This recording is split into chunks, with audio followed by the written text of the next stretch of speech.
step every day. Good day, everyone. Welcome to Weilie Academy. I'm Weilie, and today we'll be translating some of the 天天象棋 resources into English. So, from here, we can click on this button, and then you can click on the first part. So altogether, there are 4 sections. I'm going to dedicate this video to this particular section where we will be learning about the pieces. So once you click on it, there are 3 sections for us to look at it. So the first one that we are learning about will be the river. So from here we can see that the river separates the red seeds and the black seeds into 2 different territories. So this part that is being highlighted is a territory, is the river.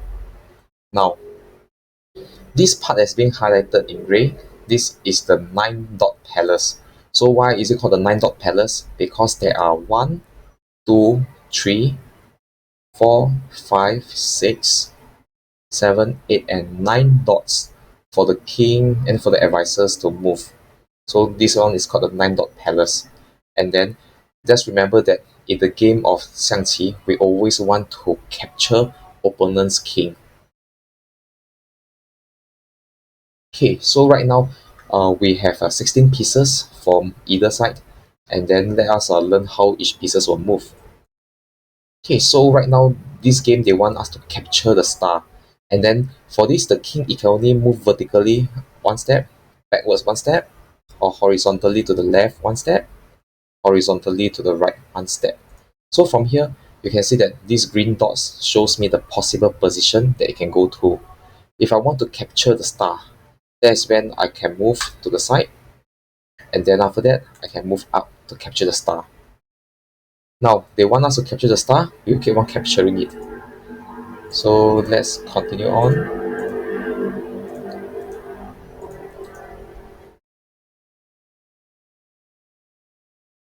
Okay, so it's done already. Now, just now we have learned about the king. Now we're going to learn about the advisor. So for this advisor, you can see that the movement is only from the diagonal to the diagonal, and it cannot move from one extreme diagonal to the other one. We will see what does this mean. Let me capture the star first. Capture here, and then after that, let me capture here. Okay. Now, maybe say I move it here, right? You realize that I cannot, there's no way I can capture the star here. So for this, we only move one diagonal at one step. Okay, let's move on. Now, okay, so we have completed this. Okay, so this is the pawn. So for the pawn, it can never retreat before it crosses the river. So we must remember that this part is the river. Before it crosses the river, it can only move forward by 1 step. However, once it crosses the river, that is when you realize that it can move to the left, it can move to the right, it can also move to the right. Then it can also move forward. But then it will not be able to retreat. No matter how I click, it cannot retreat. So let's continue on. And then after that, okay, so yeah, so that's how the pawn will move. Okay, now this is the rook. So the rook can move any number of steps. So be it 1 step in front or many steps in front, 1 step behind or many steps behind, 1 step to the left or many steps to the left, 1 step to the right or many steps to the right. So the rook can just move any number of steps as long as there's nothing blocking it. Okay, so let's continue on. Okay, now so for this one right now there's no restrictions as to how we should move the things. Now this is the cannon. So the cannon is an interesting piece that is quite different. So it's quite difficult to understand, but actually if you look at it into 2 parts, it'll be easier to understand. So we will look at it for the first part. How does the cannon move? Then the second part, we will learn how does the cannon capture. So for the cannon, it can move vertically or horizontally, in front, behind, to the left, to the right, any number of steps. So it moves exactly like the rook. Okay, now Okay, so we have learned how to move the rook, move the cannon. Now, I think probably later on they'll teach us how to capture with the cannon. Now, this is the elephant. For the elephant, you realize that the arrow is longer, so you can imagine it as stronger version of the advisor. And then for this, the elephant cannot cross the river. It can only stay within its territory. So you will move here, and then from here you will see the right. There is this thing called blocking the elephant eye. What is it? This elephant, I cannot click here. Because why? This black horse is blocking the line. So as long as you have something in the middle of the path, you are blocking the elephant's eye. It doesn't matter whether is it opponent's seat or your own seat. So you will still block the elephant's eye. Okay, let's continue to capture the stars. Okay, so you realize that this one cannot retreat because the pawn is blocking the elephant eye. Okay, and then I cannot move here to eat. I have to come by here and followed by here. Okay, now, so we have learned quite a few things. So far, we have learned the king, the advisor, the elephant. We have learned the cannon. We have learned the rook. We have learned the pawn as well. Finally, is the horse.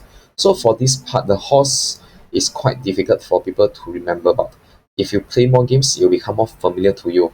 So it will always move one step to the front and diagonally, or one step to the right and then diagonally. So it's always one step to the front. So you will always one step straight, one step straight. So it's one straight, one diagonal. So from here, I can eat this star. And then from here, you can see this horse can move to 8 positions. So now I want to capture the star. If I want to capture this star, I will have to move here. And you will realize that compared to the previous part, just now there were altogether 8 points, but now I only have 1, 2, 3, 4, 5, and 6. I only have 6 green points. Because why? This black advisor is blocking the horse's leg. Okay, so let me capture the star first. Capture the next star. This one as well. And this one. Okay, now after I captured the star, okay, one more and one more. Okay, so right now they are getting us to practice how to capture this. So it will be good for you if you can try to this out on your own as well. So after eating here, I want to capture it here. I will capture the knight. So remember the advisor will only move one step diagonally and one more step diagonally. Okay, the elephant will be able to capture this horse here, and my king can move 2 steps and capture the knight. Okay, now this is the part whereby they'll teach us about how to use the cannon to capture. So you realize that, let's say my cannon, if I were to move here, it can be done. Then it can be done. But for me, you realize that I cannot click on the horse. There's no way I can do it. So let me move back here. And then from here, this cannon, it is like part for the cannon to jump across and capture the horse. So you can see that right from here, no matter how I try to go near it, I cannot. No matter how I try to capture it, I cannot. The only part I can is to jump over a seat and capture the knight. Same thing, jump over and capture. Jump over and capture. Jump over and capture. Same thing, move here, jump over and capture. Okay, so right now, this pawn can move one step here and move one step to the front to capture. My horse can move one step here and one step here to capture the rook. And then after that, I can move up my elephant and then capture the horse. Move up here and capture the cannon. Move down here and move back here to capture the rook. Okay, and now my cannon jump over and capture. My elephant will go there and capture the knight. My king will move up and eat the horse. I will move up by one step and jump over to capture the knight. My pawn cannot retreat. It can only move forward by one step because it has not crossed the river. and as it crosses the river, it will capture the knight. Same thing for the rook, just take the knight. And then for this, 1, 2, and 3. Okay, 1 step and 2 steps to capture it. 1, 2, and 3. So we can see that all of these, they are just trying to familiarize us with all of the ways to queue to capture. Now, how do we win in Xiangqi? The ways is to just move your rook, move your cannon, or move your knight, or move your pawn to checkmate the king. So that's one way. The second way is to trap black's king until it cannot move. So later on, they will show us more examples. So once I move in my rook here, you realize that this king is unable to move up because my red pawn is guarding this green point. The king also cannot move to the center because my pawn is guarding this green point. So once my rook moves in, it is delivering a checkmate to the opponent's king. Same thing, instead of a pawn, they upgrade it to a rook. And now I can just move this here to kill the black king easily because it's the same path. Now, this is the legendary double cannon. So once you move this to the center, it is not this cannon that is in front that is checking the black's king. Once you move this cannon c4.5 to the center, it is actually this that is jumping over the cannon to threaten the black's king. So once we do this, you'll realize that it is a checkmate because of the reason that black, oops, I should have, yeah. So from here, you realize that just now at the moment when I move c4.5, right, when I check black king cannot move a4 plus 5 or a6 plus 5 because the cannon will be checking him as well.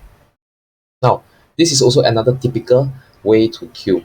So we will see that, right, actually, we have to learn to visualize. This king can move 1 step to his left.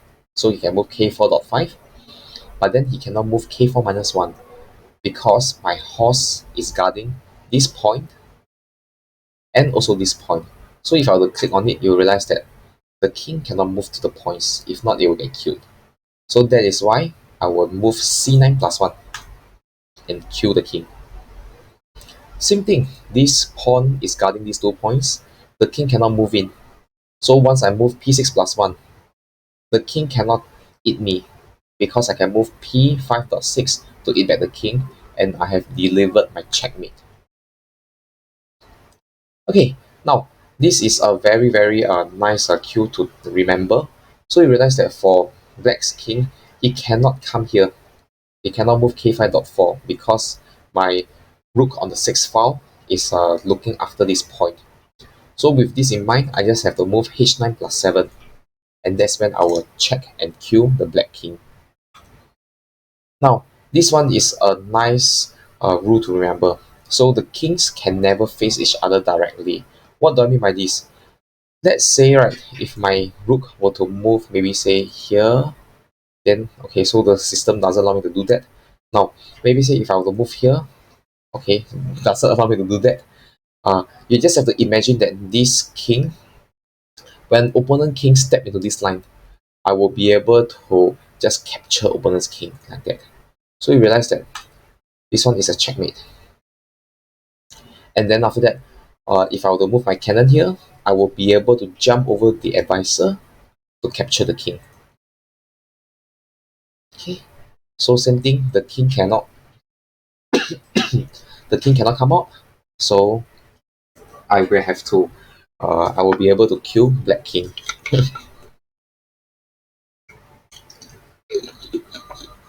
Okay, now same thing, my red king is guarding this point. So look at my mouse pointer. This is the point that my red king is guarding, and the king cannot move k5.4. So when I move c7.5, that's when I can checkmate and kill. Okay, this is also a new thing to take note of. So for those of us who play iChess, this is called an unprotected, they call it square, but for Xiangqi, I think it should be called an unprotected point. So down here, right, why is it that my horse can move in here to deliver a checkmate? Because black king cannot move a5 plus 6. If we move a5 plus 6, I will immediately move k5 plus 9 to kill this black king. Okay, so same thing. Right now, this horse is protecting this point. The king is controlling this point as well. So I just need to move p8.7 and I will have killed black king. Okay, so with this, we have completed everything.